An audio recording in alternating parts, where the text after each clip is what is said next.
Sorry for that break in transmission. I have to make sure that everything is going on well.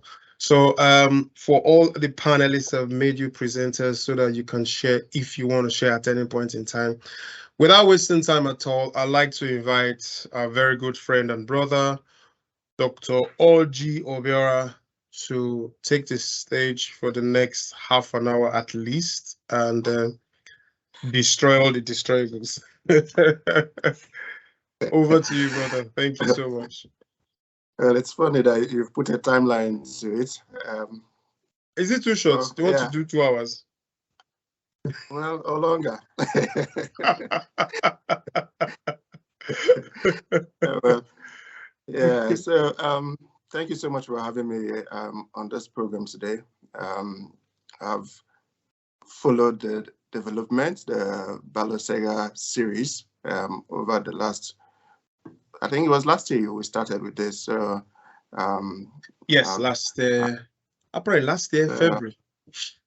So over a year now, and it's grown both in content and in reach. So I think we must be doing something good with this one.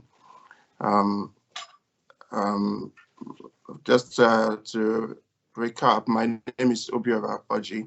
I'm a GP, currently living in the northeast of England. Um, I have been a GP for a couple of years, being a doctor in the UK for a bit longer, so about 6 years now.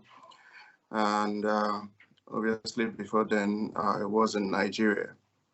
Uh, I practiced in Lagos for a few years, and then after that, I decided that it was time to try my luck elsewhere.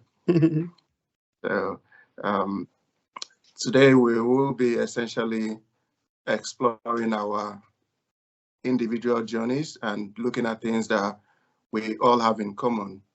I know most of us, I don't know when some of us may have moved, some are still in the process, and some may have been here for even way longer than myself. So it will be a collective discussion to try to look at the the template that has worked for some of us, and hopefully, if reproduced, should be able to work for a lot more people. In the course of my talk, I don't know if there's any room for people to ask questions, or do we just have the questions come later? So we usually have questions. People type in their questions most times. Yes, I would implore everyone, if you have any question, or if I'm misrepresenting any facts, please don't go and verify. Just send the question, and someone will stop me, and we'll find a way to turn things better. So, looking at my own journey, because really there's no one size fits it all with this.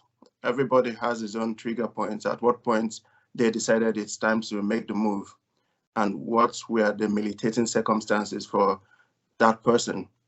As for me, I finished medical school late 2010. Did housemanship, and it was.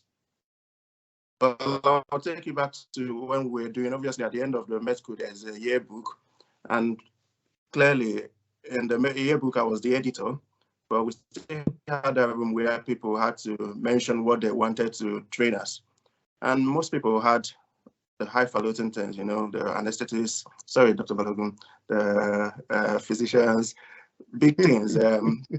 And literally at the time, 99% of us wanted to practice in Nigeria. And we were looking for specialties that were available within the Nigerian curriculum. Personally, I wanted to do palliative medicine. At the point of choice, it didn't look like there was an option for that in Nigeria. And then I said, okay, maybe I'll train in emergency medicine. And sadly, even at that time, there was no emergency medicine specialty, at least to the best of my knowledge and from the questions I asked before I put it down, emergency medicine. And fast forward a few months post-graduation, there was still that hassle to find a place to to do your service, to do your house job, the interviews, all the things that you do have to walk through to be able to even validate your training. So we went through that hurdle, went through the youth service, and then it was just at the verge of, I think at the point of my housemanship, and because between housemanship and youth service, I started to think a bit broad. I was looking at, well, it's looking like Nigeria may not have all the answers to all my worries. Where else could one go to? And believe it or not, my mind was first and foremost fixed on India. I wanted to go to India because they were excelling in the medical field, and I felt maybe there would be something I could learn, I could use or apply to myself.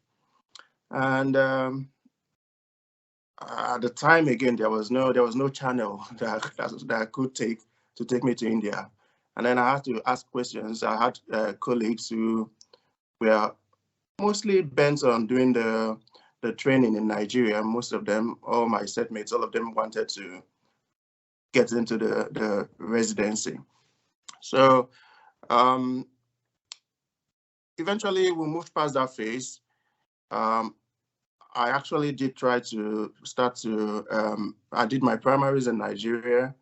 And then after that, after the first primary, which I fortunately failed, and I was actually, I actually attended residency exams for obs and gynae. So you can see that I was all over the place. It was looking like, okay, whichever one that is going to work, let's get in on it. But behind all of this, there was still a drive. There was still a drive to achieve a bit more. And the irony of being in Nigeria and living in Nigeria, I always tell people, is that as much as you dream, as much as you're hoping to step on and move on to the next phase, if you're in a system where your dreams are not even seen as valid, or where your dreams are not given the enabling environment to be able to move on, it's only a question of time. It's either the dreams get rid of you, or you eventually just join the bandwagon and do whatever everybody's doing. So the PLAB question eventually came on after I spoke to one of my colleagues who he was my roommate doing house job. But then we did start discussing where else could we go. We thought of Australia, and then he now told me about PLAB as an option. And we compared notes, and it looked like PLAB was worth trying, cost-wise, ease of exams, and I kind of got on that train. I would be lying if I say it was easy. Clearly, at the time, there wasn't so much. It wasn't so much the popular thing to do. So there were people to convince to come on board in terms of consultants who you needed their permission to go away. There were things that you needed to sort out, and then family as well. So we eventually managed to scale the exams, and then I think early 2016 was my coming to the UK for the purpose of work. So clearly, between practicing in the UK and practicing in Nigeria, there's a whole lot of difference. I remember when I finished the PLAB 2 and I went back to my hospital. It was a private hospital. There was that air, that superior air that I had. I was, talking to the patients as if I could cure anything that they presented, or because I had passed the PLAB 2. And you felt that whatever it was that you were giving the people back home, that it was a bit, we were shortchanging them. Even the communication, listening to them, speaking to them, addressing their concerns, all of those are probably do them in one other way, but it's not the package that you have, having done PLAB 2 and then coming into the UK work environment. So that's a bit of background as to what my journey had been up till my starting work in the UK.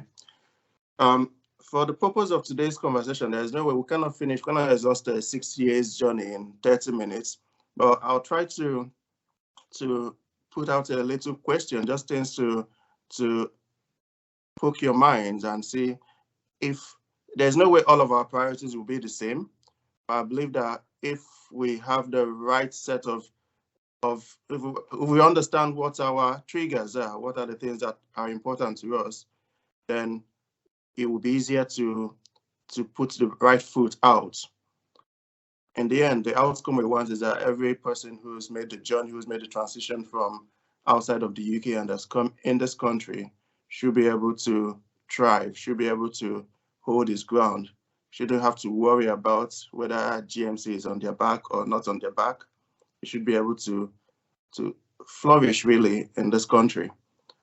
I'm going to ask a first question, which I'll be glad if some of us can kind of give us a response based on your own appreciation of what is important to you. There's no right or wrong answer here, but I'll just throw up the question. So let's say your first 6 months in the UK, you've managed to save up maybe £10,000 working as a doctor in the UK.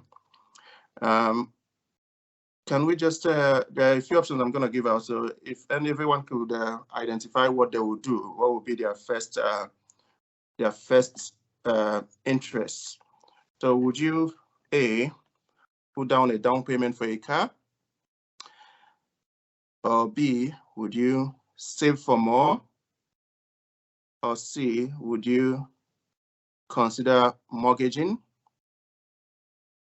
Or D, if you're married, would you register your wife to do a master's? So I would love to hear our responses. Somebody has replied. Kenichi says B. Okay, Kenichi says B. Acid base says C. Wow, acid base, that's a good one. So it's between B and C for now. Okay. Just maybe a minute more for a few more responses.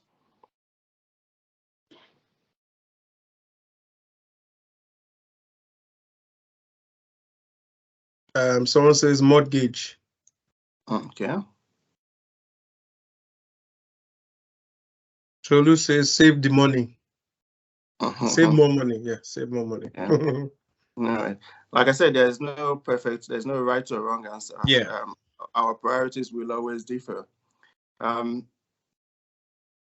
So first job I had in the UK, I was working with the Nest, which was a private hospital kind of setup, 1 week in, 1 week off.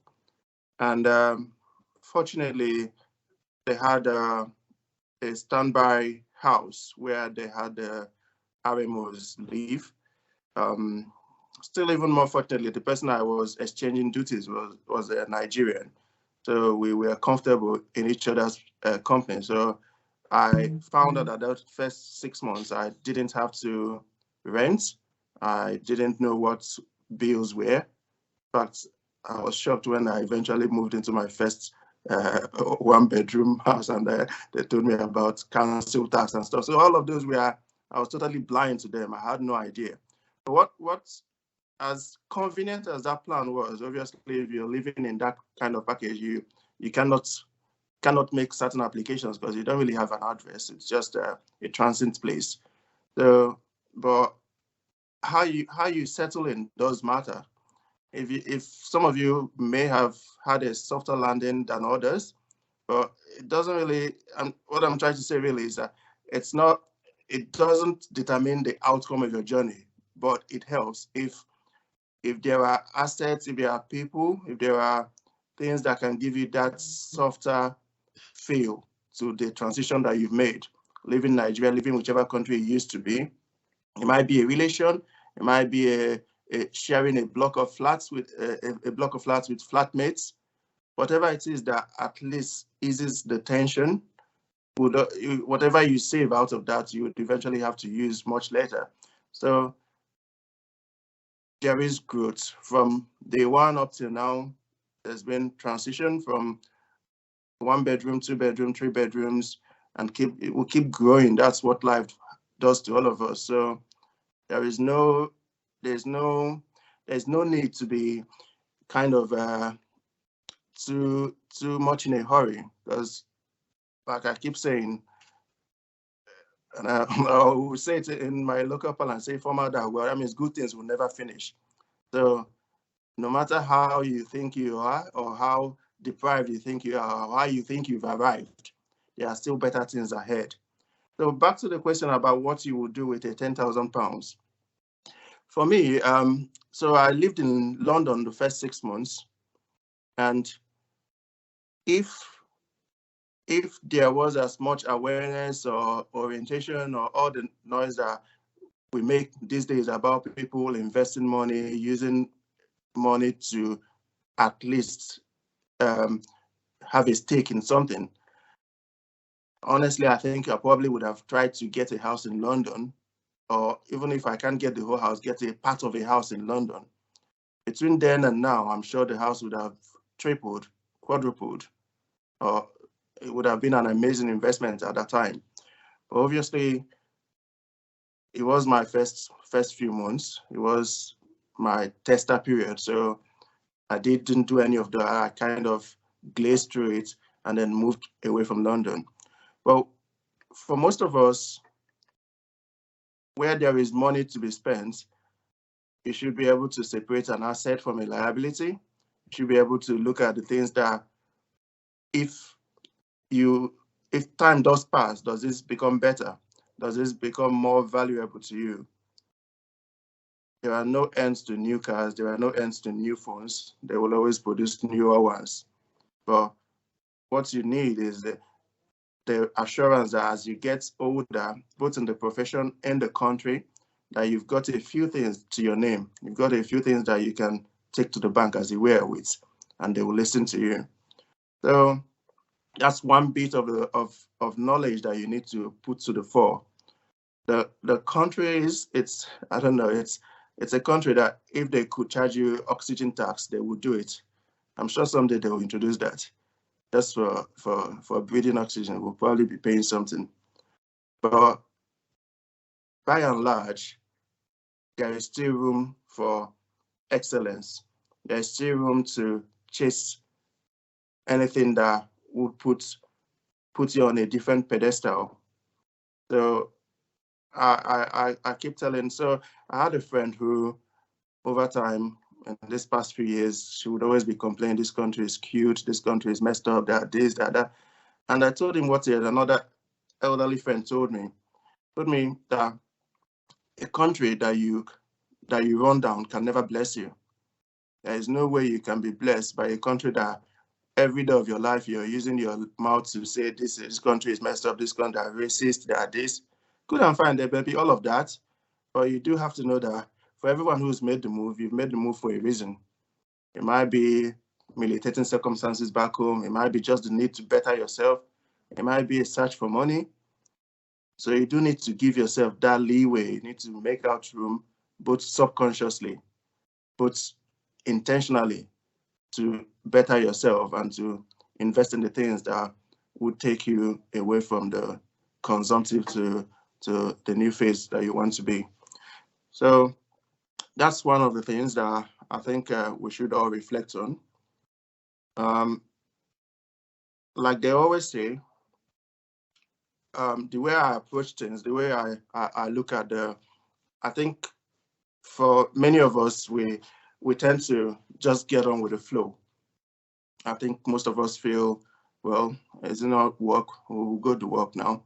We'll come back, we'll get down to other things, maybe jog, go to gym, or whatever it is that I would do to keep the body and soul together. But personally, I believe in planning. I believe in putting down things, making a list that you can always get back on as to the things that you're aspiring to see or you're hoping to do. So I do a yearly plan kind of thing. So towards the late part of the present year, let's say November, I'm already planning the next 12 months as to what I would like to do. It would include my family life, it would include my career, probably include every other thing, maybe holidays. And I put them month by month.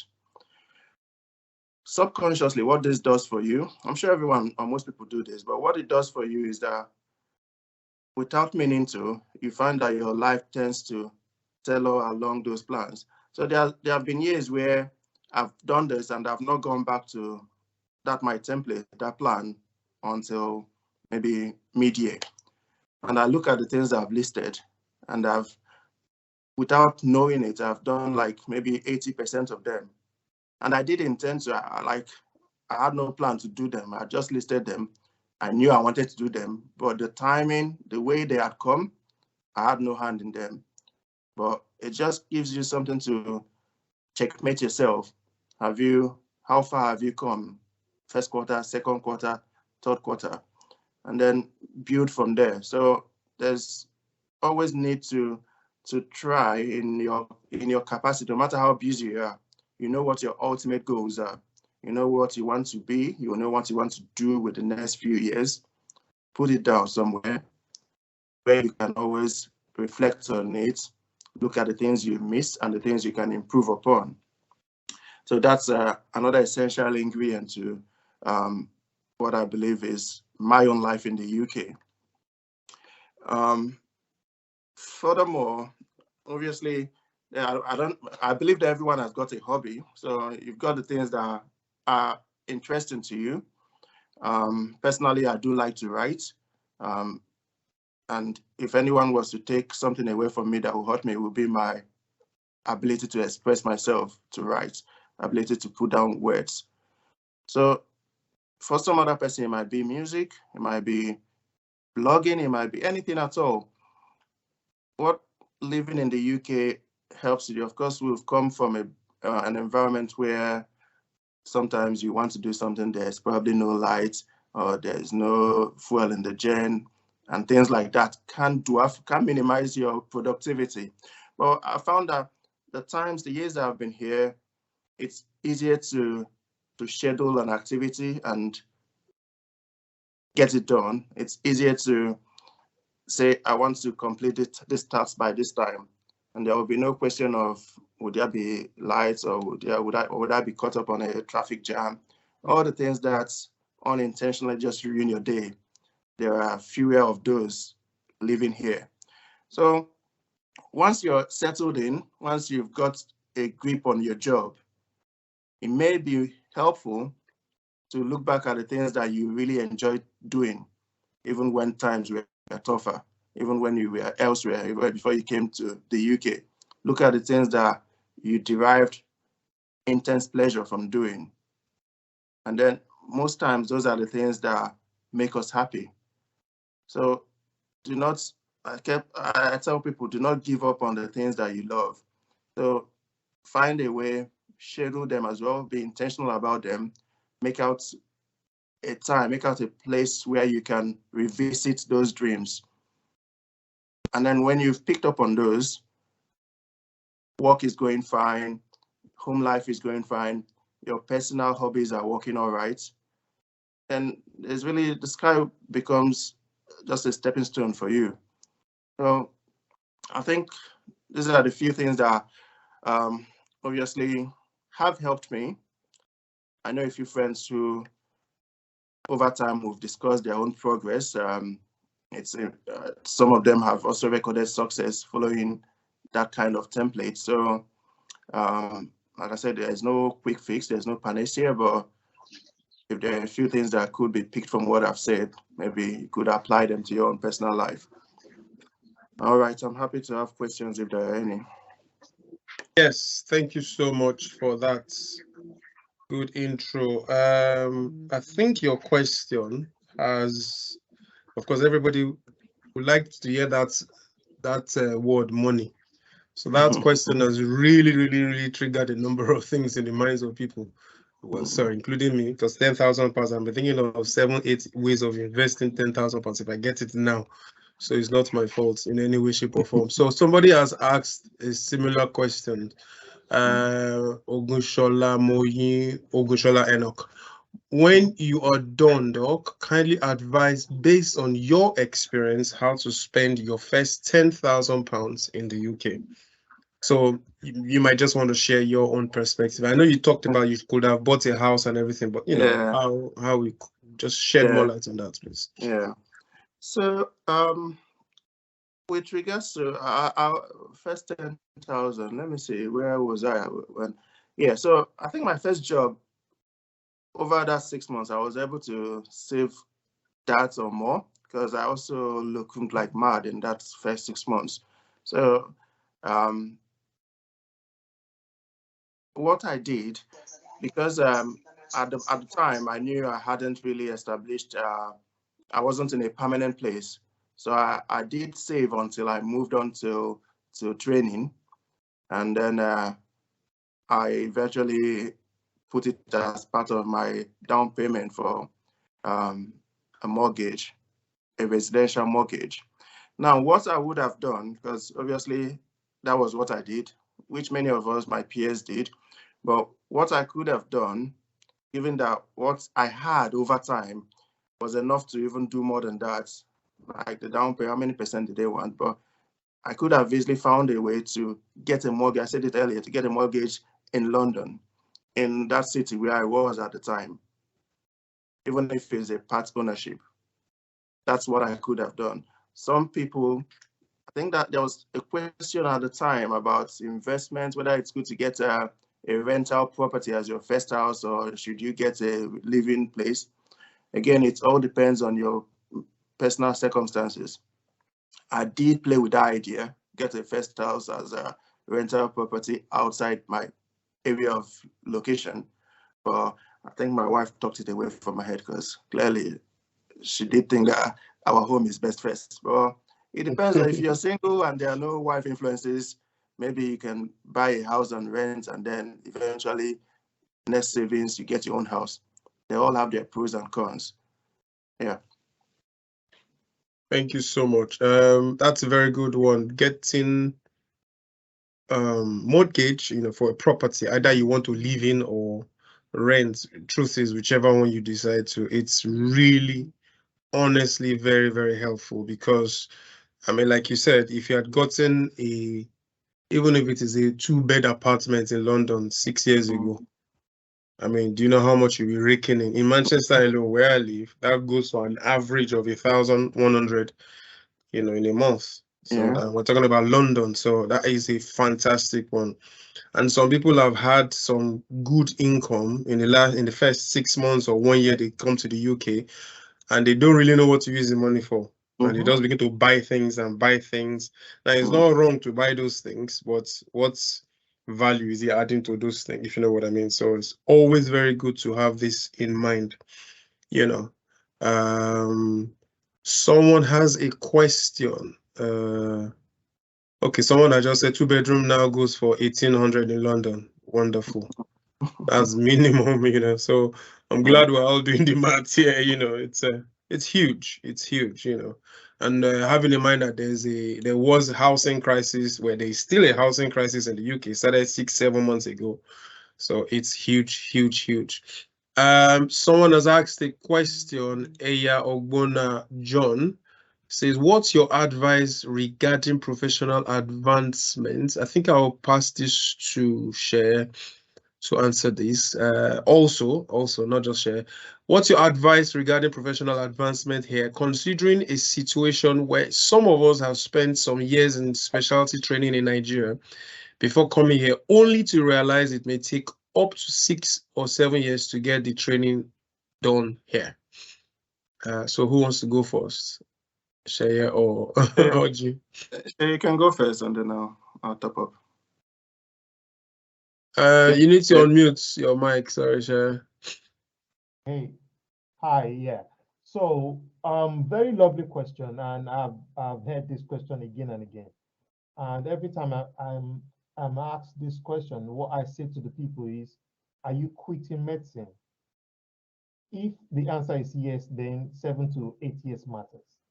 If you're not quitting medicine, you're in it for 20 years, 25 years, so 7 to 8 years doesn't mean anything. So I was in this scenario. I'd done 6-year residency in anesthesia UCH Ibadan. Before coming to UK, I started as specialty doctor, what you can call like MO kind of thing. It was good money, but then I quickly realized that I won't be a consultant.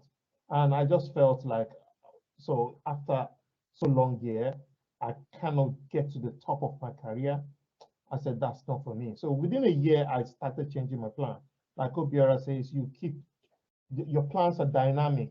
At some point, I wanted money. At some point, I wanted career development. At some point, I just said, I want to get to the top. Why can't I be chief medical director of my hospital? Because I haven't practiced, I haven't done training in the country. So what I did was I went back to the exam. Not everybody would have 7 to 8.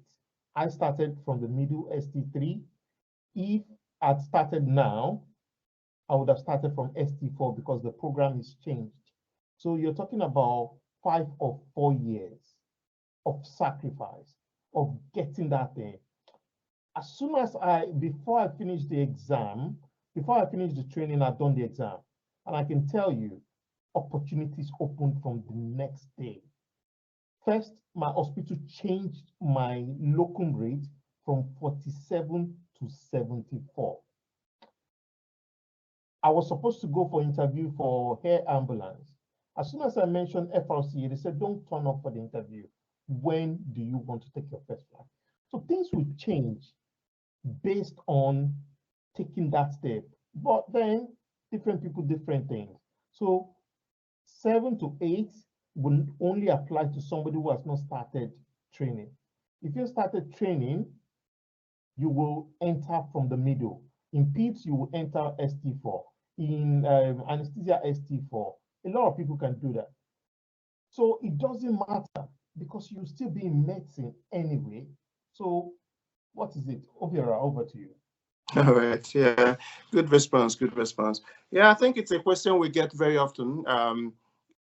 If I wasn't that sure, I would worry because age is what everyone worries about. I'm going to be 45 by the time I finish this year. I'm going to be 42. But the fact is, whether you do the training or not, 5 years from now, you're still going to be that same age. So what value would you be adding to yourself being without the extra qualifications that improves it totally changes the whole story. Like Shay said, once you get those exams under your belt, you get the certificates, it's a different ball game. So anyone who's telling you, well, I don't care, let me just be collecting what I'm collecting. Maybe you want to be a junior, it's okay. So there's always going to be a need for a staff grade. There's always going to be need for every level of every doctor. So it's up to you to know where you want to pitch.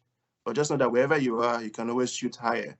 And let time gone by or time lost in Nigeria, it's not even lost because you've done that, you've got the experience, you're gonna still optimize here. And then who knows, whenever you need to go back to Nigeria, you're still gonna practice in that capacity. So win-win if you follow it through. Good. I like one, both of you have said, one line you said was, more like saying, what value are you placing on yourself? And that's a question we must ask ourselves, whether you're a doctor or non-doctor. I mean, anything you do is what value. If you see that what you're doing is very valuable, I mean, you won't really totally consider those years per se. I mean, you will consider, but it won't pull you back because it is the end goal that you're looking at and that you will get it done, So it's a lot of sacrifice, I know. Because of the mindset we bring from Nigeria, the batteredness and everything, nobody wants to waste another or spend another 4, 5, 6 years on another sort of training and everything. But it's essential that we have those things, and they will go through a lot. So yeah. Someone has asked another lovely question. I'll just read it out, and I will also be part of those that will answer this too, because it's also my field that I really love. Claire says, so being someone who just started a few weeks ago with the NES and is clueless about a lot of things, what advice can you give about the average amount to save a month? How soon is too soon to acquire a property? That's number 2. Number 3, what are the things that can be done within that year before one starts training. So before I open it up to both Obiora and Share, let me just say a few things because, well, by grace, I've been teaching people about these things too. I also double as a financial advisor, educator in mortgage and all those things in some areas as well. Now, new in the country, beautiful. And what advice can you give about average amounts to save a month? Now, that is your own final decision. It depends on what your income is. Again, like Obiora said, if you don't have a wife or partner that's, because of responsibilities, what you will save as an individual will be far more than what you will probably save as a married person with responsibility. So that's an individual thing. If you want to sacrifice yourself, for example, if you are earning 3,000 and you say, look, whatever it is, I'm saving 1.5 for my mortgage, that's up to you. You understand what I'm saying? But just make sure that you're saving something every month. Even if it is £500 you're putting aside for mortgage, aside other things, let it be consistent. The challenge is not being consistent. Once you're consistent, after 6 months, 1 year, look back and say, okay, where can I put this into? So how much you can save in a month depends on your personal decision, your personal income, and everything put together. Number 2 question, how soon is too soon to acquire a property? As long as you are legally allowed to stay in this country, within 6 months, you can start saving. Basically, your credit rating is one thing they will look at. All right. And I think credit rating, you will need maybe like a year credit rating, which is not a problem per se if you have good income. The consistency of the income is very, very important. Now, so I've heard a lot of people, doctors, because I meet a lot of doctors and I do a lot of things with them. And they go, I was advised to get credit card to help my credit rating. Please don't fall into that trap. There's something called the rule of 72, which I can teach you later, if there's time, not today. If you're locked up in it, you become a rat race person. One thing that will help it sounds very funny, all right, but it helps your direct debits on your phone, direct debits on your little things like that. As long as it's consistent, it helps to build up your credit rating as well. It really helps. It really helps. Be careful about grabbing credit card. You don't need credit card. You are earning money now. So you don't need credit. Honestly, you don't need credit card. And a lot of people have entered this credit card issue and they now begin to owe. And they bring credit card when there's festive period. Buy one, get 2 free. Buy 3, get. Do you understand all those things? But the way you refuse to see is the interest rate, 43.2%. And then you'll be wondering, what did I buy? Anyway, so that's that. Be careful about, because you are here new, you don't want to acquire debt while you're trying to build up your ladder as well. Number 3 question is, what are the things that can be done within the year before one starts training? Okay, I'll throw that to the medical gentleman whom I want to say 1 or 2 things about that as well before we move to the next question. Over to you guys. All right. So, Claire, you've asked a very, very, very important question. And Bobby's taking care of the first part very well. How much you can save is all dependent on you. You don't have to be very stingy to yourself and you don't have to overspend. But just think about what makes your life easy and how much can you save. Just make it consistently. And what I did in my own way with my wife was I had an account, a current account where my salary goes into, and I had a savings account.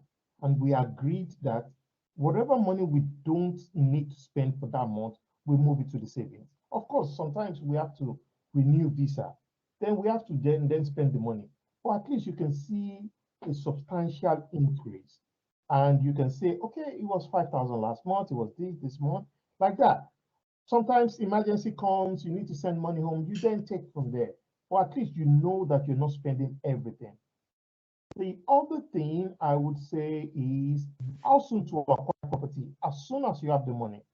You see, renting compared to mortgage is 1 million times better.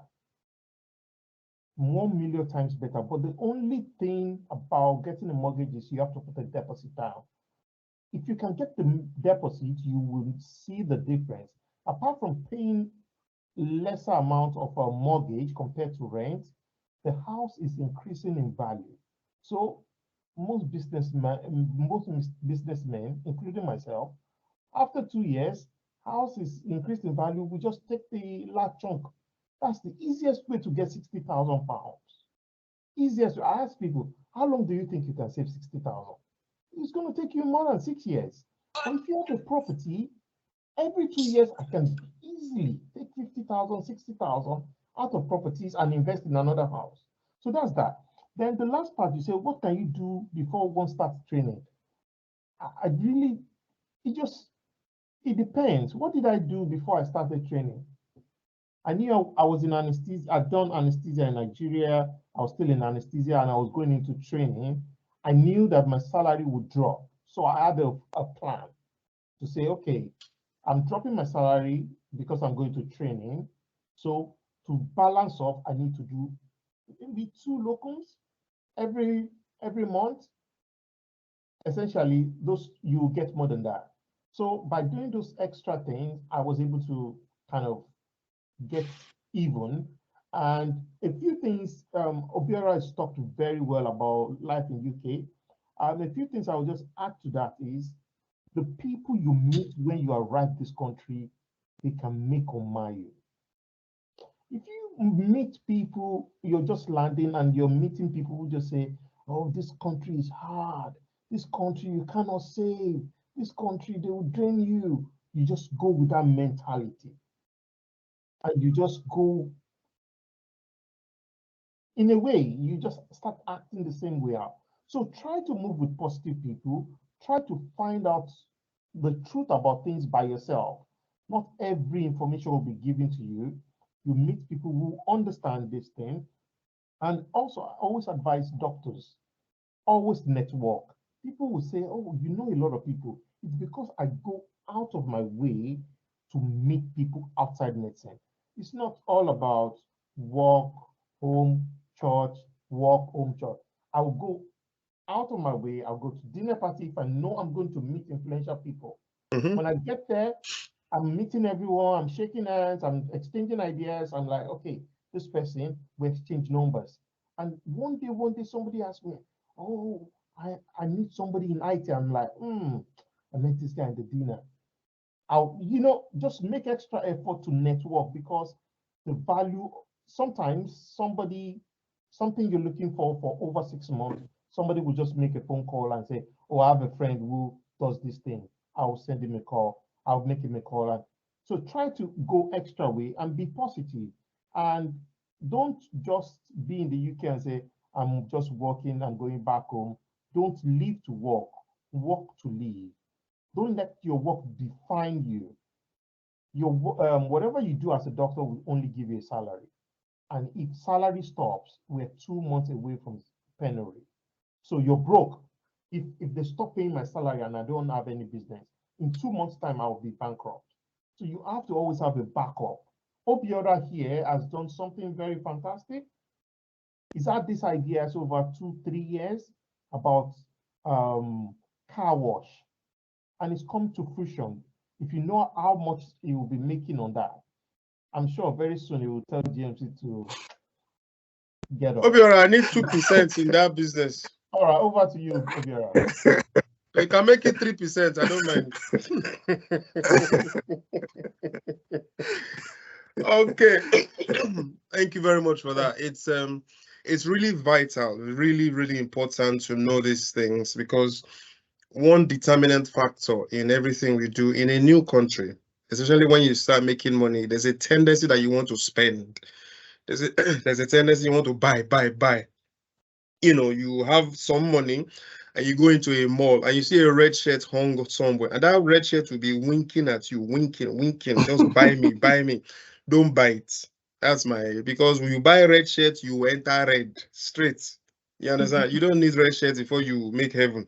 They don't wear red in heaven, if you know what I mean. So it's all about, we're not saying you should be stingy. We're saying be prudent. It's nothing about being stingy. It's being prudent. You don't want to spend money as if it's running out of fashion. It's all about planning. It's all about, asking yourself these questions. Before I go into more questions about this, a few things just to add about life in the UK. For many people who are coming to the UK for the first time to work and don't have bank accounts, well, for as many people, we try to advise them when they come for their PLAB exam to open, these online banks, either Monzo or Revolut, because it's faster too. Because if you want to open the mainstream bank accounts like the Lloyds Bank, Halifax and Co., they tell you to bring 1 billion and one things. It's not wrong, but the processes are long. Pay slip and all, but you want to get your money first. You can only get your money in an account before they get pay slip. Do you understand? So it's a long process, except you know somebody that you now give the person, you now give the NHS that person's account, and then look, just try and open your account. Within a week, they send you your card. Rest assured, they can pay your salary because you wouldn't want to work and have it in your mind that where's this money going to? Where's this money going to? Because you are starting work and you are not thinking of money. What's your problem? Oyinbo, as we said, they don't have time for slowness, if you know what I mean. So it's those little things make a lot of difference. They make a lot.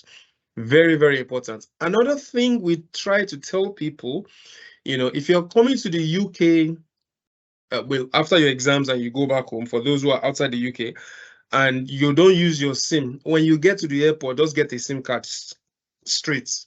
A SIM card is easy to make calls. Now you might think just WhatsApp. No, you might not have network. Little things, they matter a lot. They matter a lot. Okay, let's go back to some questions. And Z, I know Shaya has answered a few things. I'll just say this. Can I buy property cash? You can only buy property cash if you have stayed there for a long time, because they will do due process. All right, they will do a lot of due process so that it won't be money laundering. It won't be money laundering. You can only if you meet all the requirements. But if you are new here, you buy cash long term. How much does an average 3-bedroom property cost in the middle income environment? Truth is, middle income environment varies in different places. But if you want to buy cash, I can't go into that. But down payments in middle income environments depends on the, for example, I live in Manchester, Northwest. The down payment ranges between now 35 to 45,000 down payments as your first house. You understand? So that's the down payment. Having in mind that you have a good credit score and everything. Again, if you want to know more about it, we can't see everything here. You can send us an email. Shaya sent the email address, balosega@yahoo.com. Put your topic there in the subjects. We will be more than happy to help answer all of these. Okay, Greg says, I probably asked this question 1,000,000 times. There's always 1,000,000 times plus one. But how do we safely start a business on a tier 2 visa given the prying eyes of HMRC? My brother, see that HMRC that you have said. People fear HMRC more than the police. So if you want to do business, I will advise you do cash in hand business. Because they have written it gadagbali on your passports. No recourse to public fund. Please, if anything happens, don't say you are related to me, please. You understand? That's just a joke. But be careful about doing business on that tier 2 visa. It's not, don't do it. Don't do it. You can't even register a company yet until you have your ILR.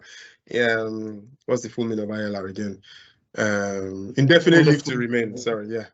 Until you have that, because they are very, very, very, dogmatic about it. They don't want you to mess up. So please be careful about that. If you're married and your partner, is dependent on you, yes, you can register your partners as a director and be doing the business in the person's name. Fine, no problem. But as long as it's your own and you're still on the tier 2 visa, please don't try it. That's the advice that we give you about that. Okay. I will chip Yeah. in something in there now, and I'm sure Obiora will have something to say after me also on the same issue. So there is a flaw in the system. So some people would read all the laws and see the flaws. Sometimes I do that. The law states that the tier 2 person cannot open a company, but the law forgot that the tier 2 dependent was not included. So I cannot open a company, but my wife can open a company. So my wife can do the business, our business. Even if I'm the one running it, our name is on the thing. HMRC doesn't have anything to do. So that's the flaw in the system. Good. That's it.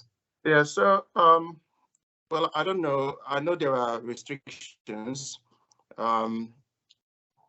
Earlier, maybe 5 years ago, it was all right to open companies if you have a company in the medical field. So I know the first set of locums I did, I was working as a limited company.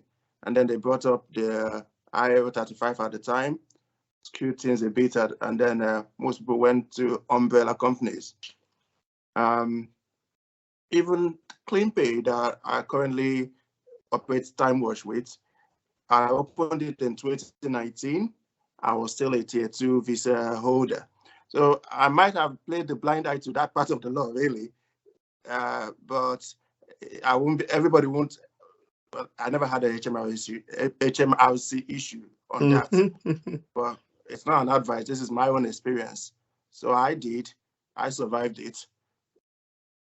It's up to you to know if you want to gamble it, but it was never really asked in the course of my ILR application. That's good. So we just need to be careful when we make whatever decisions. This decision making varies. I always tell myself and anybody who cares to know, who cares to listen, sorry, I didn't have problem with Nigerian law in my own country. I would never want to have a problem with UK law in another person's country, if you know what I mean. So you just need to be careful. You don't want anybody brandishing your name, for wrongdoings, and then everybody starts saying, yeah, that's how they all do. No, we just need to be careful. So Bobby, can I just say one or two sentences? Yes, you can. What will get you into problem with HMRC is not the company you open. It is when you try to play smart with your tax. They will get you. Great. So when HMRC has now found that you made a lot of profit and you have underpaid, and they start to send you letters, you'll be flagged up for at ILR. So if you do a company and you pay your right tax, forget it. I had company as tier 2, I didn't have any issues. For people who had issues, my friends who had issues, there were people who just spent all the money they made, bought houses and everything. They were always going to the accountant to say, don't pay this, let's take this out. And they got into problem. And as soon as they got to ILR, put their name on the system, it just flags up from HMRC that they got an issue. And that guy is back in India now. So we need to be very careful, please. All right. So going further, Toludi, also advice on getting a car. And so also any advice on getting a car, especially for someone starting GP training. Thank you. I'll quickly say this: 2 ways of getting a car. Do you want to buy a car one-off, or do you want to buy a car on finance? It's your choice. Cars I bought before now were just, buy one off, just pay. When I say one off, you're just paying it, and all those things. But what changed my mind, and my wife and I discussed it, is I'll put it, emission zones. So we went to Birmingham, we had a nice time, we got 2 letters, 180 pounds. I'm like, man, I sold the car and I went to buy a modern car. So I started doing finance because, there's no point paying for, the car is 27,000 now. You don't want to start spending all the money on 27,000. I just did finance, if you know what I mean. So you need to ask yourself, Do I want to buy a one-off car? Do I want to do finance? You know, if you need more assistance, still mail us. We'll be more than happy to assist you about that as well. Okay, acid base. I love that name. I don't know why. When it comes to mortgage, I have heard things difficult to understand. What's buy to rent versus buy to sell? Wow, this is nice. Which is better for someone who just wants to get a house? So buy to rent, buy to sell. It's not for somebody who wants to buy a house for himself to start with. So it is for you already have a house and you want to buy it to be able to rent it out, or you want to buy it and then refurbish and then sell it out later. Do you understand? So don't worry yourself about that now per se. It's good to know about it. So as the name implies, buy to rent or buy to sell, buy to, you are buying it for commercial purpose. The down payment will be different from the down payment you make if you want to live in it. Does it make sense? So yeah, that's just the simple difference. So one to live in is different. These ones are for commercial purpose. And because they know it's for commercial purpose, the down payments will be different. Before we go on, anybody wants to add more? Shaya or? No, Yeah, you've answered the question. good. So Kunle Adeola says, how soon to approach my trust for renewal? And I'm on 11th month of fixed 1 year. Okay, so over to you guys. What would you advise him? I think by now they should have talked to you. And if they haven't, you need to start initiating that discussion, because you need to reapply for visa. If they like you and you've done your work well, there's no reason why they shouldn't extend it. It's getting late, and I would say tomorrow you need to speak to somebody in the department who's in charge of recruitment to say, what's your plan for me? You see that they say we don't need you anymore, or we don't need this role anymore, and then you start looking for elsewhere. Awesome. Yeah. Shaya has answered it, but I'll just read it for the benefit of those, who don't know it. We've answered it before. If I can't do business, can my wife do business since she's a dependent? Very yes. Very, very correct. So you can, yes. Already started a company in your wife's name or your partner's name. Z has asked another question. How long do I have to stay in the country to buy property one time payment? I'm assuming that you mean your first property. That's what I'm assuming. Like we said earlier, your credit rating will determine this, and they usually want to see I think it's 1 year consistency, of your savings and everything, a track record 1 year. If you do that and you start after 1 year, by the time you finish the process, some months will have added to that 1 year again, because it takes about between 4, 5, 6 months or thereabouts ish. Worst case scenario, 6 months to get a house, the processes and everything. So yeah, if you do that, that would be very good. Yeah, 1 year consistency, will help a great deal. Acid Base has asked another question. Is it a big risk to drive a car with a Nigerian license plus provisional license? I love this question. Having been in the UK over a year, being difficult getting a date for practical tests. Hope this is the right platform to seek clarification. Yes, it is. I will gladly answer this question. So, of course, we know that if you're coming to the UK, provisional license is allowed. You're allowed to use provisional license for 1 year, and then to be able to drive. Now, by law, if you have a provisional license, if you have an international driving license, maybe that's what you're calling your Nigerian license, IDL, by law, you shouldn't have a provisional license. By law. A lot of us did it too, but by law, you shouldn't have. Now, we know they say it is valid for 1 year. It is written, on it, valid for 1 year. However, it was a policeman that told me that this is what they will not tell you. You can renew it only once. But they won't tell you that one, because they want you to get their own so that they will be on their. You can renew it only once, provided you don't still have your provisional license. But more often than not, I mean, I was corporate, so I had it because I had my provisional license when I came for masters years and years ago, and I was driving all over the UK, driving. I better left and I came back again. I just brought IDL and all those things. But by law, you should have Now, as you probably have stayed there for 1 year and you have your provisional, I would just advise you just keep going with your whatever, trying to get the full license. The provisional license, you can drive with it as long as you have somebody seated beside you who has, is it 2 years or 3 years full UK license or so? I think 2 years or so. I think it's 2 years. 2, yeah. So if that person is by your side, yeah, if you have somebody like that, fine, but I'm not sure you can be able to get somebody that will be seated with you every time you're driving, So those are the things. Some people, I'll tell you this, some people have done it, no issue. Some people tried it once and the day they tried it, issue. So I won't tell you, just do it, so that you won't call my name if anything happens, if you know what I mean. So I personally would tell you not to do it. Yeah. Because I know 1 or 2 people who have been caught, and if that happens to you, you have to report to GMC. Even if GMC says, okay, no suspension or whatever, the amount to pay the lawyer that will represent you in GMC is a lot. Don't do it, I beg you. Because even with the international driver's license, your car insurance will be so high. So just close your eyes, do your driving license once and for all. Just get some time.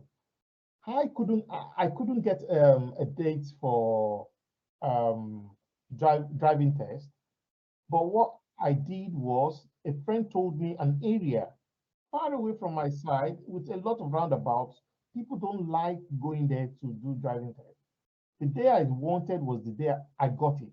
So my only problem was I had to master the roundabout. And also, this wasn't, this is not part of the question, but I will just say, always find a way to let them know you're a doctor when you go for a driving test. 90% of the time, they will pass you. If the drop down has doctor in it, pick the doctor. The day I got there, the guy said he couldn't pronounce my name. He said, what do we do? I said, you can call me doctor.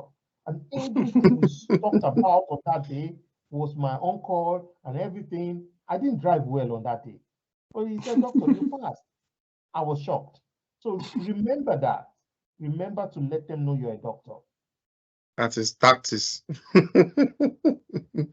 Nigeria says, all right, so Adaobi is asking, is it better to buy a car as a one-off or finance? I didn't understand your answer. Is it okay to use the international driver license gotten in Nigeria for driving in UK? Just for clarity. So the choice of buying a car, either one-off or finance, is up to you, the individual. It's what you want. Some people just want to have a simple car to move around, more like point A to point B for a short while. For me, I travel. I love to travel. That's why I got that letter from Birmingham. Nobody sent me to Birmingham. It's me that sent myself. And they gave me the letter, and I said, okay, never again, if you know what I mean. So it depends on your own situation.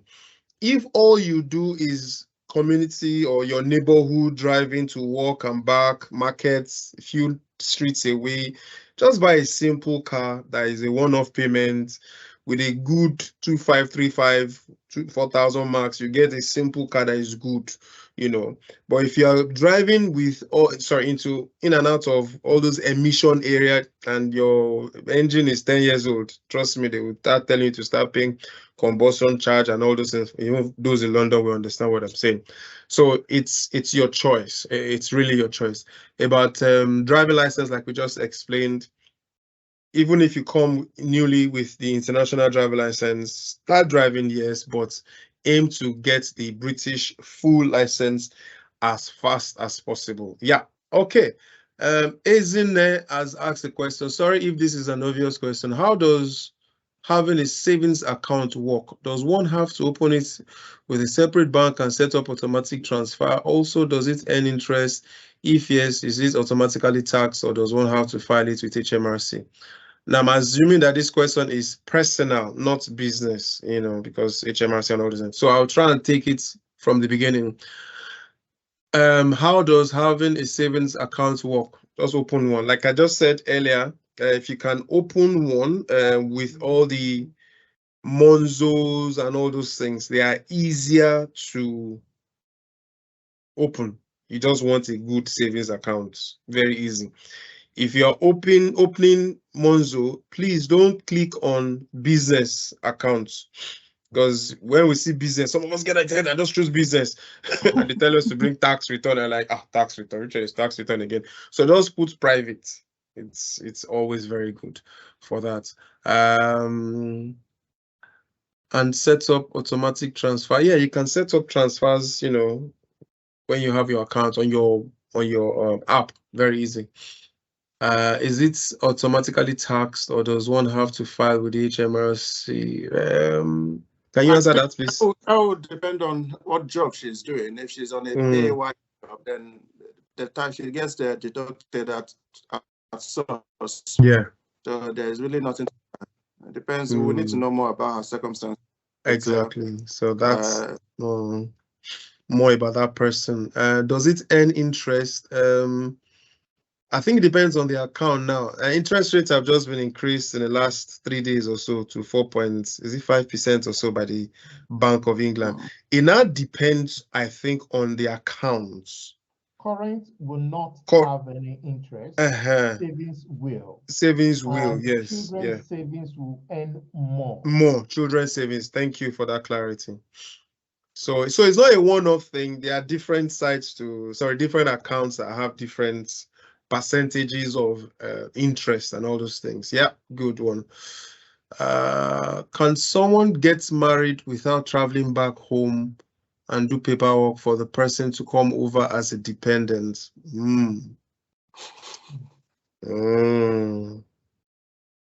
It is possible, though this is the best of my own knowledge. Well, I didn't get married here. It's possible, but I think you have to do a lot of paperwork and, questions need to be answered so that they don't think it's a fraud. You know what I mean? So it's very possible. But again, if you have to get married here, you have to go through the registry and they'll give you a list of things to do, blah, blah, blah, and everything. So it's best to just check on gov.uk/ maybe getting married in UK or so. So that's what I will advise, because I didn't get married here. So I'm sorry, I can't give more answers to that than what I just said. So, or do you guys have anything? You guys didn't get married here, no? No, I don't know much about that also. So I don't know. I don't know about that. Sorry. Thanks for this opportunity to interact with you guys. Just done Lab 2 and finished a PG fellowship in obstetrics and gynecology back home. Just saw an opening for Trust Grade ST4. Can I make an application for the job offer going by what Dr. Lucia says? Yeah. Yes. Good. That's it. That's the straight answer. Kunle says, any effects of parking fine on ILR? No. No. Not even speed ticket. So I can tell you, I used to speed a lot. So I had a lot of speeding tickets. So when I filled my ILR form, I just wrote it there, sorted out, paid fine, as long as you didn't go to court for it. It's true. So I went for speed awareness course first time. The other 2 times I paid fine. So I just wrote it, camera caught here on the date, and I paid my fine. The same day they give me ILR. So I can tell you categorically, parking doesn't, speed fines does not. The only speed fine is if you fall into the category where you have to go to court. So they will say at highway, it's 70, but you can go 10% plus 2 or plus 3. So that means 10% 77 and 79, kind of. And our speedometers under overread. So even if you think you were going 81, it might actually be 89. But some people would have gone 100. They will give you the rate to say anybody on the highway above 100 is straight to court. that one will give you issue in ILR. But if it was just fine and you were okay, you need to mention it so that they are not discovering it and saying, why didn't you tell us? So you need to write it there and then True. say you paid your fine. Obiora, over to you. Yeah, so like you said, clearly some of there are minor offenses. If you've had a parking ticket, I'm sure most of us who have cars would have infringed on that law over time. So that's not it's not, you won't mention a parking ticket in your ILO application. Speed fines, you may want to mention those. But if you didn't get as far as a court process, then you're good to go. Very true. As long as we're always truthful in everything, no problem at all. Okay. Is it really useful to come? Sorry. Is it really useful to come to the UK with international driver's license? Yes, we've answered that before. Yes, if you can bring it, fine. If you can't, no problem. But if you have it, it's an advantage. Any advice on what to look for if viewing an accommodation? Mobiora, do you want to give any advice about that?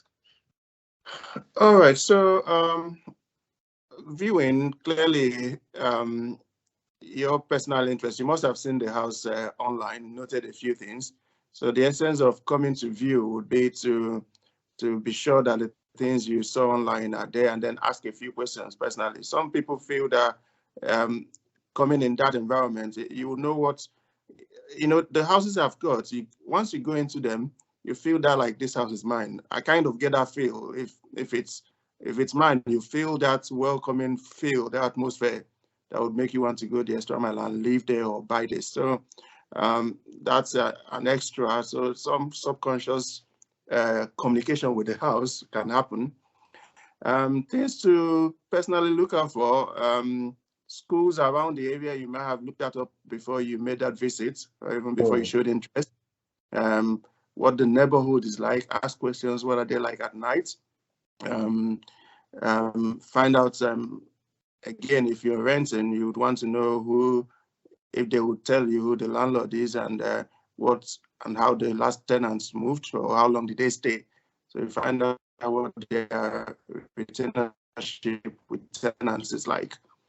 And then whatever it is that is important to you, if you want to see the garden, if you want to see the utility room, appliances, it depends on what house exactly you're going to have a view of.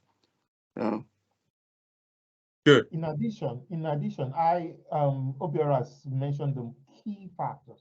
In addition, if I'm buying for myself or for business, I would also find out why are they selling. So I want to see their desperation. So that is something that will help me with bargaining. Oh, they just split up. People who just split up and want to sell their, they just want to sort everything out. So if they're selling their house for 300, I'll say I have 280. So they just want to sell. So you can go very low. But people will say, well, we just want to move to the next street. They are not in a hurry. If you say 280, they'll say, don't worry, don't even come back again. So in those ones, I know that, okay, this one bargaining no go work. Ijebu action will not work in this one. But yeah, so you need to know all those things. And then don't just tell them you are not in a hurry. So I give them the impression that, okay, I've seen it. I want to look at some other houses and I'll get back to you. So I will use delay tactics to know how they, and always go with somebody. Some things you will never see, somebody else will see. And you are excited by, oh, this place, I can convert it to the office. And my wife will just say, did you see the crack in the kitchen? There's a problem we cannot see yet, but this house will be a problem in winter. Then you start to now say, okay, let's get a builder to go with us second time. You will never see everything by yourself because what I'm attracted to is different from what my wife is attracted to. Beautiful. Thank you very much for that. So someone has asked the question, my spouse is not a doctor and with the obtainable work schedules in both NHS and private sector, how will he be able to get a job because kids are involved? Obiora, I'll put that to you. All right. So in the last couple of years, clearly there has been an influx of Nigerians most of them medics, some of them non-medics, those who've come for masters. And we all know that most of the people who've come in the last year or two have had families with them. So there are fewer jobs, I would say, especially in my area, for dependents. But that's not to say that there are no jobs. So it depends on what your, you say she's a non-medic. What is it trained in? Is it IT? Is it human resources? Anything that is done, he probably might be able to build on that. But in the period where he's doing that building, that top up, he would have to do a job. And there are jobs, really. There are masculine jobs, jobs that you may have to stoop to be able to do. But for every dependent, for everyone who's really come here, you do have to do something. So there's no question of I want to come and sit down or I can't do this. It's best to come in humble. Every process takes time. Start from wherever level you think you can fit in. And then it does get better with every passing month. Things get easier. You understand the system better. You find opportunities that are more perfect for you. And then you grow. In addition to that, I remember there's this nurse who I've always known from UCH. When she came in with the husband. Husband was like a building surveyor, and there was no job. She was the one maintaining everything. And anytime she texted me, I said, just encourage him, just let him do some courses and whatever. Honestly, within 6 months, he went for some courses in surveying and whatever. And I tell you, the amount he makes today is like triple what he makes. Because this guy he's on contract. So they pay him a lot per hour. And before he finishes one building, he knows the next 2 building sites. Just from the course he did in the first 6 months, he now kind of like be the supervisor of buildings. So before they complete a building, probably in about 6 to 8 months, he knows the next 2 buildings because they booked him. And he's earning so much, far more than the nurse now. So there will always be a job. Like Obiora said, you have to stoop to conquer. True. So I just reread that question. I hope we got her right, because it seems like she's saying, how will he be able to get a job because kids are involved? So is that to say that is that childcare issue, or are you saying how would we let your husband work because kids are involved? I'm not quite sure if it's about should he work or should he not work. Yeah, I would say if it's about childcare, the work can be around the childcare. So let's say the kids go to childcare at 9 and return at 3. Whatever he has to do must be between 10 and 2. So yeah, just to be able to support. Yeah, yes. Basically a support role. Minor job, kind of, not minor job, but lesser hours. That's what I meant to say, not minor job. Yeah, like you said, family, children are involved, and they need the utmost care as they are new in the country. Yeah. So yeah, next one is how easy or difficult is it to move from a non-training job to in a particular specialty, e.g. psych, to a training post in another specialty, e.g. ONG. What would you advise, Obiora? So for every channel, the thing about this country, it's not like back home where people hoard information, or where you're wondering how this other person did it, and if you ask him, he says God. So for that plan that you have, there's someone who's done it. Find someone, ask questions, who's moved from psych or from any other specialty to ops and gynae, and tag along with the person. Whatever he's done, reproduce it. It's not difficult. It's just finding the template, the exams you need to write. I think it's the same multi-specialty recruitment assessments you have to do. And then if you score good grades, you get a placement, and then you follow it through. So I would ask the person, either you could maybe private chat me or share, or ask a question on ND UK if you're there, just to say, this is what I want to do. Could someone who's done it please get in touch? And I'm sure someone will reach out to you. Awesome. Thank you for that. Whilst we're still waiting for more questions, I think I'll hand over to Sheye to brief us about what we do in Balosega and upcoming events that are coming up, because we have series of events, and there's one major one we're going to do again very soon. So he's going to say a few things about that. Over to you. Oh, all right. Yeah. I'll tell you, Balosega started about 3 years ago because a few people were contacting myself and Victoria also, and Bobby. They were getting stranded in Manchester. Some were duped, some didn't have, some paid some people and they arrived newly in the UK and there was nowhere to stay. So I get a call in the middle of the night and they say, Chief, I know you from Unduk. I'm stranded in Manchester. And it's a cold winter night. Once somebody calls you at that point in time, you cannot sleep also. You have to sort the problem out. So I am a fan of Premier Inn and I have an account with them. So usually what I would do is just go online and just say, what's your location? What's the nearest Premier Inn to this chat? And I'll just book them there. I say, go there, say Olushe Balogun, and they'll give you a night. Tomorrow we'll sort out the problem. So at some point, I spoke to Bobby and Victoria. Said, now we need to take control of our own destiny. I believe in that. So I said, every time we're looking for somebody to help us out, is it a Premier Inn, or we are looking for a friend, or we are asking some people why are they not treating Nigerians well in their hotel? I said, why can't we just do this thing? So we started. It was difficult to start, but eventually we started Balusega. So Balusega actually stands for Balogun, myself, and Olasega, which is Bobby and Victoria. And we've had our ups and downs. It was basically Nigerians before Nigeria got into red list. Our houses, about 6 then, were empty. So we changed plan again and again till what it became today. So what do we do in Balusega? In Balusega, we accommodate PLAB doctors.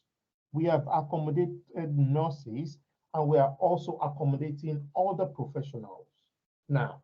So we don't mix the non-professionals with the doctors because some don't like the discussion the doctors make. Some cannot, we had a lady who cannot sleep in the house because there was mannequin. So we have She was very scared. everybody. Yeah. So different houses have different distances to Samson. I would say 90% of people who come to Balusega have a plan to go to Samson. Some just came to meet other people and practice. Some have come to use mannequins. So we have single rooms, we have shared rooms, we have ensuites, and we have left ensuites entirely for ladies. You understand why. Two of our houses, which is Dickens and Bobby Liverpool, are walking distances to Samson. The others, we always make sure it's a short bus transit. There's never any house you book in Balusega that you need to take 2 buses. We will never buy a property that has 2 commute buses. No. So what other thing do? We have mannequins, otoscope, and ophthalmoscope in our in all the houses, so you can practice and practice and practice. The internet is superb. We have a contract with Virgin, and they would just come to install. We have an agreement with them. We have a fully equipped kitchen. So all you need to bring is your foodstuff, everything, even blender. We added blender later because some people specially requested blenders. And we also write a letter of support to embassy, which the embassy has they do acknowledge it, and it just limits the risk of you being refused a visa. We are very, very active on social media, and we are most active on on Instagram. So any activity we are going to do or any announcement, any discount, we would 100% of the time post it on Instagram. So follow us on Instagram. Also, what we try to do is, majority of the people we get in Balosega, I would say 70% are people who have just finished house job and they are writing PLAB. So we tend to then take them through the PLAB 3 journey. Just after that, PLAB 2 success, we send an email to know those who have passed and those who didn't. Those who did not pass, we kind of like encourage them and let them know that, okay, if you don't mind, you can send us your CV and your results. We have somebody who is paid to analyze and look at it and say, this person can do well with interpersonal relationship and this, and then we forward it to the person like, this is what the person who's passed this exam recently said. And then we also offer them 10% discount so that they pay lesser than the person who's just coming. Yeah. And we then do the CV review for a token, CV review, interview practices, and also some people want job searches. The one I'm really, really glad we started was interview practices. We don't do interview practices very well, and also CV review. And all the people who have gone through the CV review with Balosega, they've done really well, and they just text us or email us to say, I've got the job. Some didn't get it the first time. So we then fix another appointment to say, what were the questions? How did you answer this one? Let's modify. Why didn't you say it like this? Next time, this is how to say it. And most times people just get it first or second time. And we're on Twitter. Just type Balosega, you get us there. If there are any questions or anything, just email balosega@yahoo.com. All the educational courses we've done, I'll try to remember them. We've done how to improve your CV, GMC registration, Do's and don'ts on GMC registration, yeah. Yeah, how to ace your interview practices. And today we're doing live in the UK. We will be doing medical legal. So we've been able to speak to a GMC lawyer to come and tell us why are we getting into trouble. So it's one thing to not get into trouble. It's another thing to get into further trouble while in the trouble. And that is something I see that we do a lot. Sometimes at work, I see my colleague, my Nigerian colleague, already in trouble. And then you further show lack of insight in the problem. The Igbo man does not like it. So they will just keep quiet. Once they are not talking to you, they are just, they're using your words against you. So how to get out of problem when this problem, we've already entered problem. The common ones that I know, people sign 2 contracts. That still amazes me. Don't sign 2 contracts. People think they can do 2 shifts at the same time. You cannot. If they don't catch you, they will find out one day. Relationships, if you go into it, just make sure you go with a good heart. Because when it backfires, either with the nurse or with the patient's relative or with the patient, you will be seen as the superior. You understand? They would see the other party as the victim, even if the doctor was female and the patient was male. As soon as everything goes asunder, you will be said to be, you took advantage of the other person. So those are the key things that will be coming. Bobby, I think that will be April or May. In May, yeah. All right. So we also do mentoring. So a lot of people, because they have passed through Balosega, they've had contact with myself, Bobby, or Victoria. I went to a dinner yesterday to raise funds for indigent students. I finished from University of Ibadan. So it's now a lot of people, the government will not do anything. It's now clearer to me. So, there are students who would be very brilliant, but they still struggle to pay school fees. I can remember who we contributed for when I was in school. So a friend of mine said, oh, there's this dinner. It's not only about dinner, it's going to be expensive meal, but then the money from this will be used for University of Ibadan. medical students who are poor. I said, no, Alana, I'll come. So I got there. The number of people who came to me that said, I used Balusega, I stayed in Balusega. I'd never even seen them. They were not even medical school when I passed away. But that was pleasing to me to say, so we have touched people. They knew me, but then, I just went to everybody's table. I always try to network anyway. Hi, my name is Sheba. We know you now. We know you. So like that. So we mentor people because we've met them. And if they get into trouble or they need more advice, they can always email us. Anybody can do that. I've talked about the CV review. I've talked about the NHS job.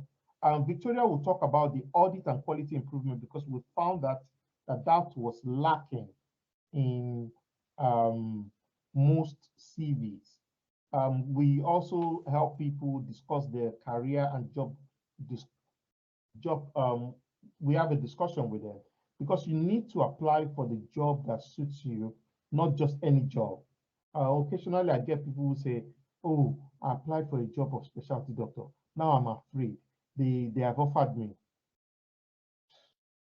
It's either you didn't go first, but then it's better to just stop it because you don't want to fumble. You don't want to fumble with the first job. So all our educational courses will be posted on YouTube. So if you go onto YouTube and you type Balusega channel, you will get that. The mannequins I mentioned before, I talked about the fully equipped kitchen. So the mannequins we have are one for general examination, one for IV cannulation, then we have otoscope and ophthalmoscope. And a lot of people get back. There was still somebody last week who said, I passed. Balusega was very influential. Well, yeah, was deeply involved in this pass. Like she just practiced and practiced and practiced and practiced. And they say practice makes perfect. If you go to our website and on the landing page, you will see an icon you can click on reviews. The last time I checked, it was 111 reviews. Just have a read and you will be impressed and mesmerized. If you have any question about Balusega, just type it and we'll go over your question. Awesome. Thank you. You can also follow us on our YouTube channel, where we have videos of previous educational series we've had. We started last year, February, like you said, and we have all the videos there and all other things. So we'd like to quickly invite Victoria, that's my lovely wife. She's going to talk about audits briefly before we take one or two questions and round up. Yeah, Victoria, you can unmute your mic. Hi everyone, nice to meet everyone. So basically, Balusega teamed up with an educational provider. They are called Tumim, and we developed a course for audits and quality improvement. Because we know that it's one of the things that is asked in interviews these days. And sometimes if you're able to say that you have an understanding of audit or you've done an audit, it kind of gives you an edge over other people applying for the same job. And also, even aside from interviews, it's something that you would have to do anyway when you start working in the UK as a doctor, as a medic. And doesn't matter how many years you've been a medic, you still have to get involved in audits as long as you work in the UK. So basically, there's a WhatsApp group. I can paste the link in the chat if you are interested in joining the audit WhatsApp group, and then you enroll for the course.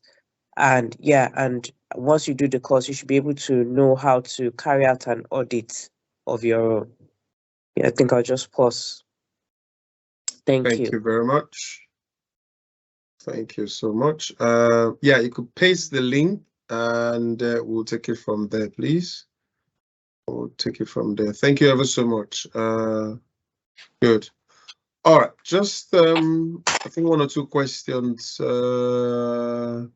So Dr. Balogun said one can get ST for anesthesia after 4 years in training in Nigeria? Are there exams to write to make the transition easier beyond PLAB? So you can answer that. Yeah. Yeah, so I will post in a website after talking to you about this. So to qualify for the ST3, you need a couple of things. You must have had the primaries cleared before you turn up for the interview. Primary